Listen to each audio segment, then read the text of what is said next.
In our headlines on this Tuesday, May 19th, here in South Korea. President Lee Jae-myung and Japanese Prime Minister Sanae Takaichi are in the historic South Korean city of Andong for yet another summit exchange aimed at advancing bilateral ties. US President Donald Trump says he has halted a scheduled strike against Iran in light of a fresh effort at peace in the Middle East, while his administration also extends its suspension of sanctions on Russian oil to allow energy-vulnerable nations some relief. Back here on the local front, Samsung Electronics and its labor union engage in a second round of government-mediated negotiations today ahead of a walkout whose repercussions look to resonate well beyond national borders.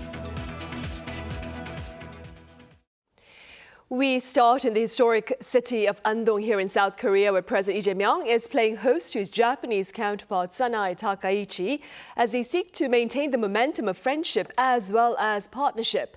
For more, I have my colleague Moon Hae-ryang standing by live at the site of this latest summit. Hae-ryang, welcome. Do start us off.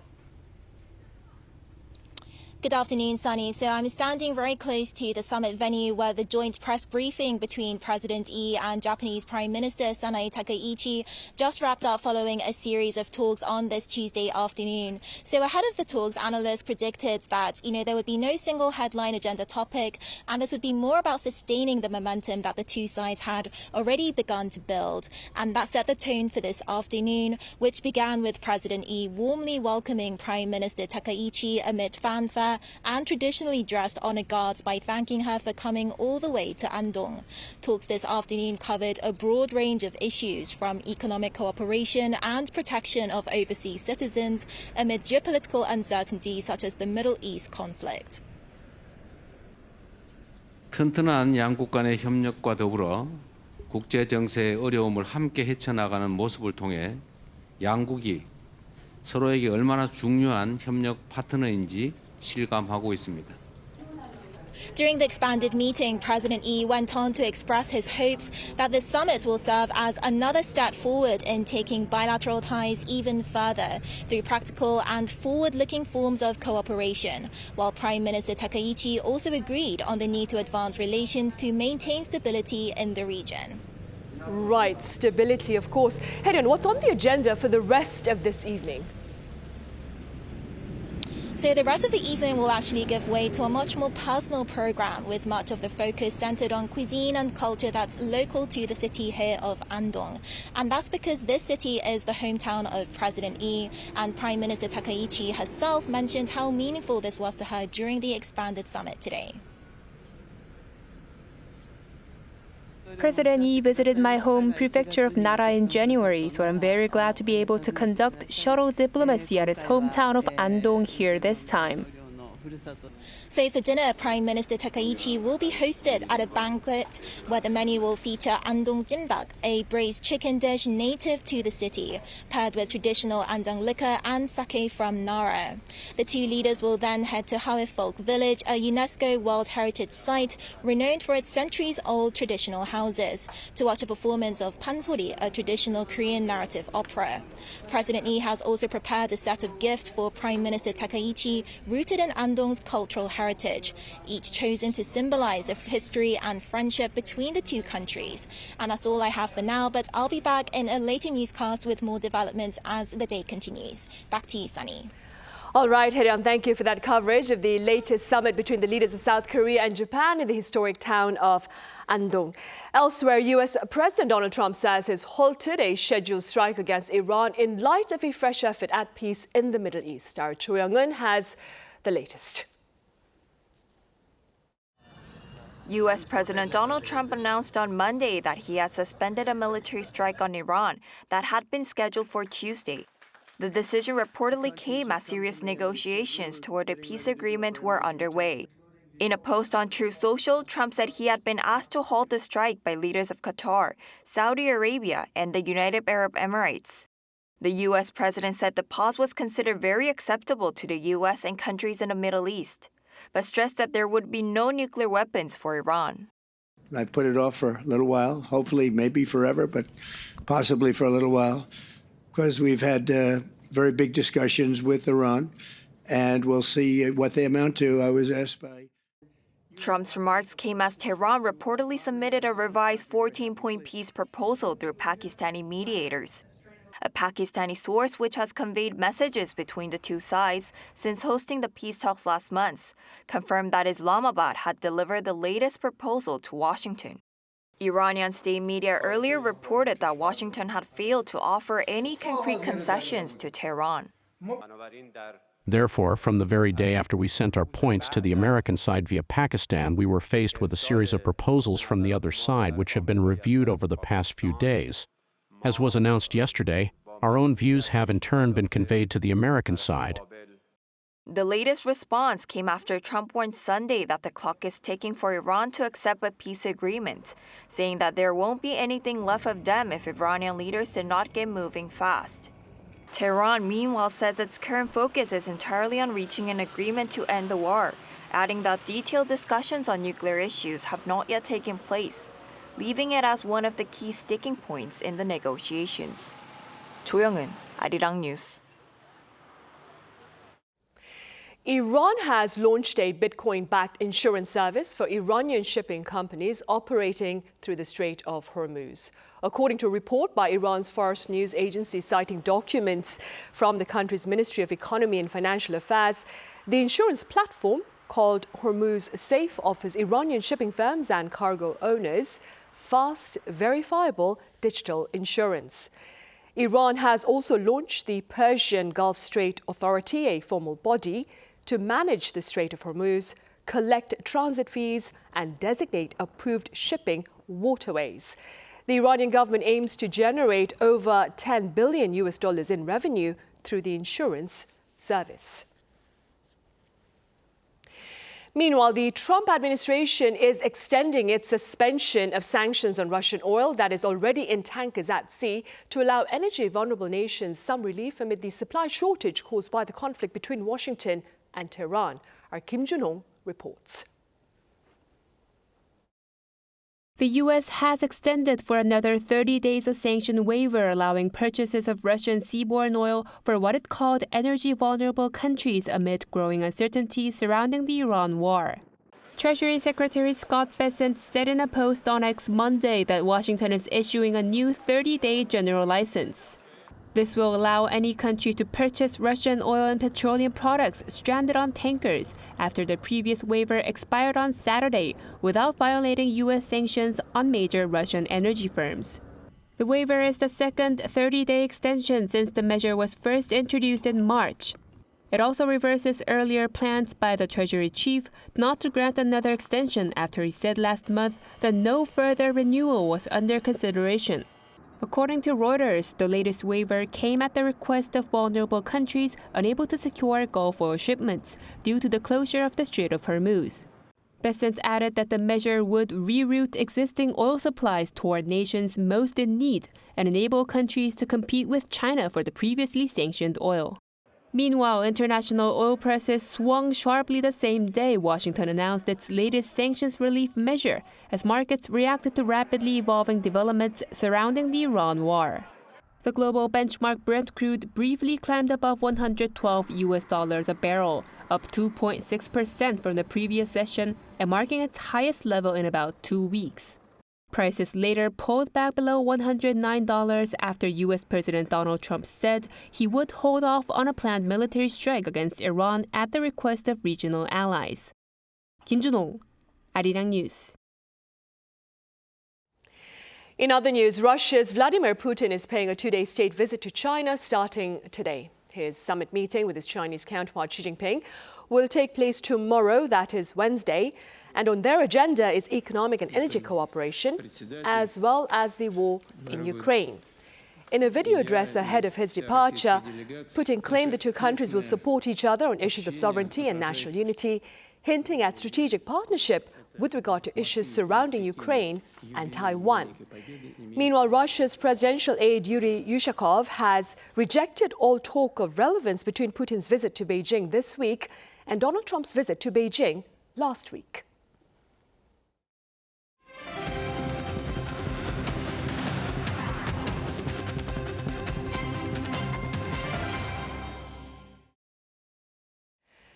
Samsung Electronics and its labor union are engaged in a second day of government-mediated talks to avoid a walkout whose repercussions look to resonate well beyond national borders. Our Park Jun-han reports.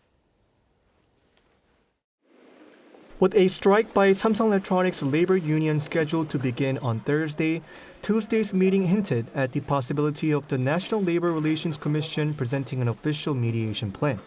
Commission Chairman Park Soo-geun told reporters that while they are closely watching for a voluntary agreement, a formal proposal will likely be issued if the two sides cannot reach a deal. We will continue monitoring the possibility of a settlement between the two sides. And yes, some differences are being narrowed. If both the union and management accept and sign this official plan, it becomes legally binding. However, if either side rejects it, the negotiations will officially break down, making the 18-day walkout inevitable. The meeting is expected to run until 7 p.m., but it could stretch well into the night, or even into Wednesday, given the tough tug-of-war between the union and management.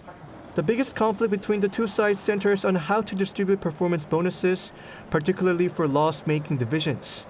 The union wants a bonus pool equal to 15% of operating profit, with 70% of this pool shared equally across the entire semiconductor division to support deficit-running sectors. Management, however, argues this approach undermines the core of performance-based compensation. Instead, they counter with a 60-40 split. They also offered an extra 9 to 10% bonus if the semiconductor division hits 200 trillion won, or about $133 billion in operating profit. The ripple effects of a potential strike are keeping government officials alarmed. Industry Minister Kim Jong-un on Tuesday expressed deep concern during a National Assembly committee meeting. The minister said he is desperately hoping for a dramatic settlement between the two sides. He stressed that the planned walkout must be prevented at all costs, noting concerns over the severe economic fallout it could trigger, adding that the government is closely watching the mediation results in hopes of an outcome that will ease public concerns. Park Jun-han, Arirang News. Meanwhile, Thursday, that is May 21st, also marks the commencement of official campaigning for the June 3rd local elections here. Up next, our political correspondent An Sung-jin walks us through the latest as we count down about 2 weeks before Koreans head to polling stations. With Korea's local elections around 2 weeks away, political parties are racing against time as official campaigning only kicks off on May 21st. Election campaigning will continue up until June 2nd, one day before Election Day. During a 13-day campaign period, candidates may deliver public speeches and hold debates between 7 a.m. and 11 p.m., though loudspeakers and recording equipment will only be permitted until 9 p.m.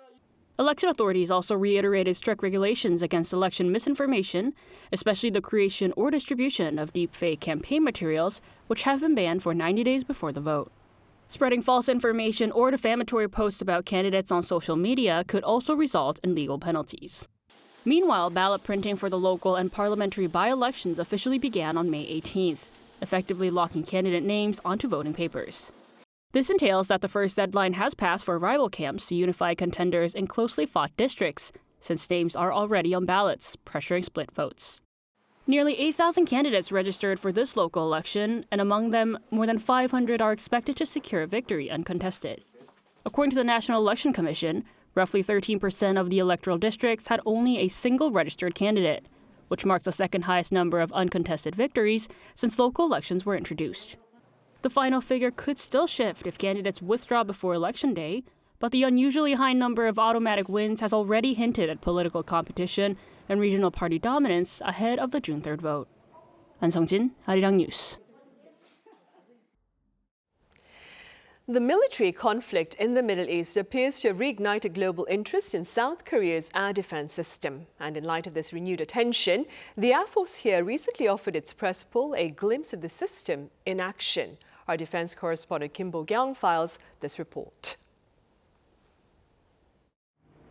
With loud sirens signaling the detection of an enemy ballistic missile launch, personnel from the Missile Defense Command sprint to the Cheongung-II launcher. Through swift procedures, the system is brought to full launch readiness within just 10 minutes. This is the Cheongung-II system that responded to Iran's large-scale combined ballistic missile attacks during the Iran war earlier this year. As you can see, each vertical launcher has 8 interceptor missiles.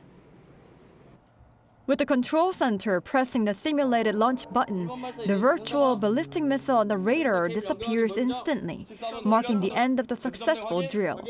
The Cheongung-II system is one of the key components of South Korea's multi-layered missile defense network. After recording 29 successful interceptions out of 30 launches during the U.S.-Iran war, the system has attracted attention from many countries in the Middle East, Southeast Asia, and South America. Cheongung-II is emerging as a viable alternative to the Patriot system, thanks to its lower missile cost, significantly shorter delivery timelines, and flexible engagement capability.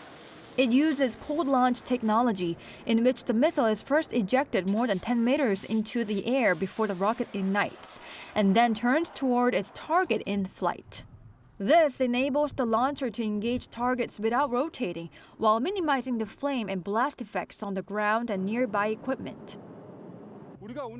Our Cheongung-II demonstrates outstanding performance and is drawing strong international interest in exports.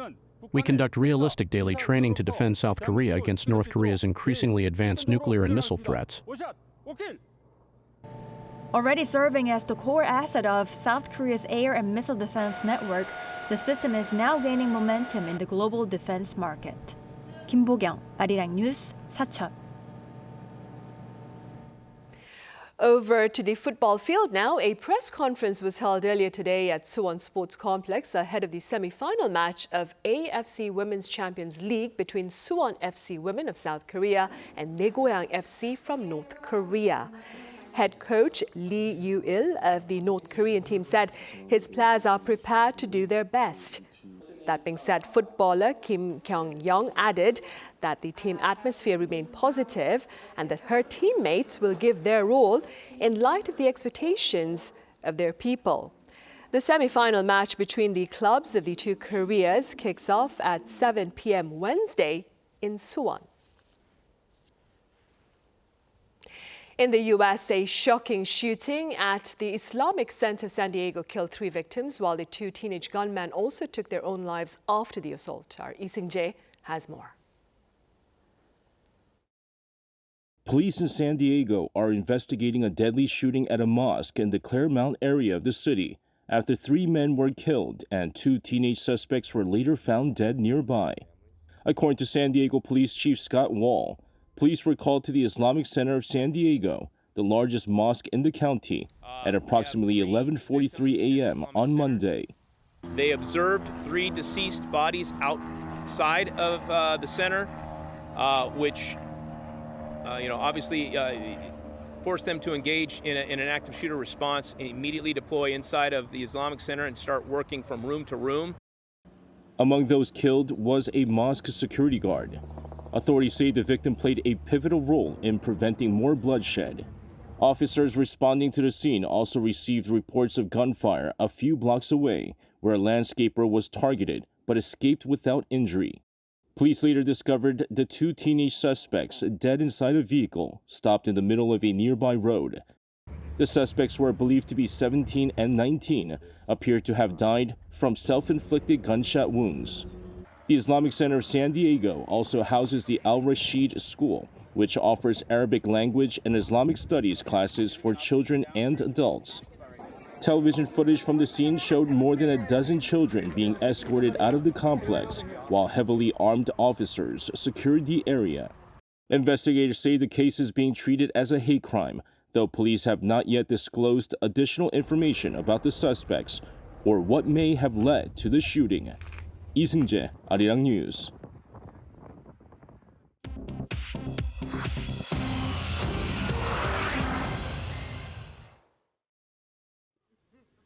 This is The World Now, bringing you everything you need to know from around the globe.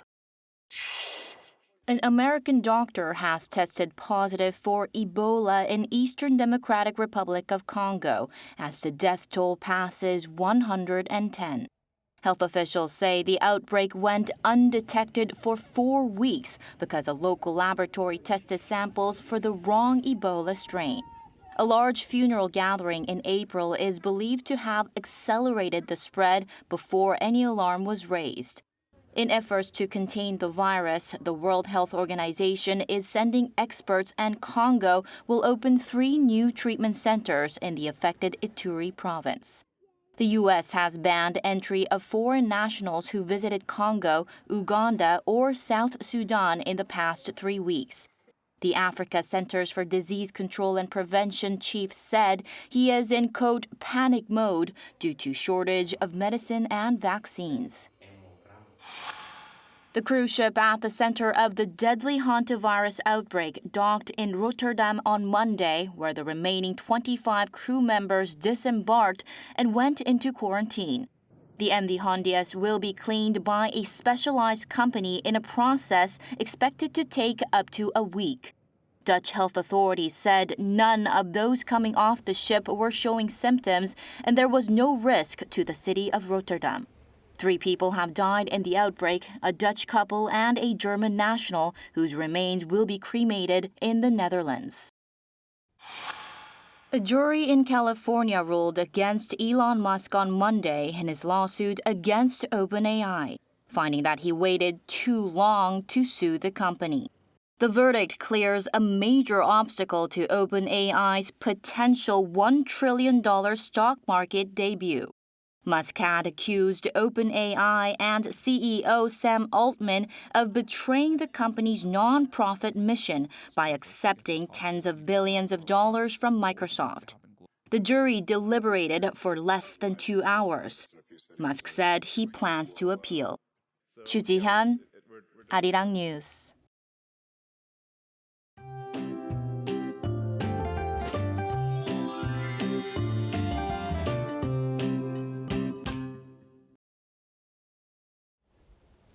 Clouds blocked out the sun today, keeping temperatures a bit lower than yesterday. Tomorrow it'll be even cooler with rain moving in. Highs will be around 21 degrees Celsius in Seoul, around 20 degrees in Daegu. Pretty typical for this time of year. Rain is expected nationwide early tomorrow. In terms of rainfall, the mountainous areas of Jeju Island could see up to 120 millimeters. The Jeollado and Gyeongsang-do provinces are expected to receive 10 to 60, while parts of the central region could see as much as 80 millimeters. Before the rain arrives tomorrow, the air will remain very dry. Dry weather advisories are currently in effect for Seoul and parts of inland Gyeonggi-do province, so extra caution is needed to prevent fires. As for temperatures, Seoul will start the day at 19 degrees, Daejeon at 17 degrees, Busan at 18 degrees. Then by the afternoon, Seoul will get up to 21 degrees, Chuncheon at 20 degrees, Gwangju at 23 degrees. Most of the rain will taper off by Thursday afternoon, and temperatures are expected to rise again afterward.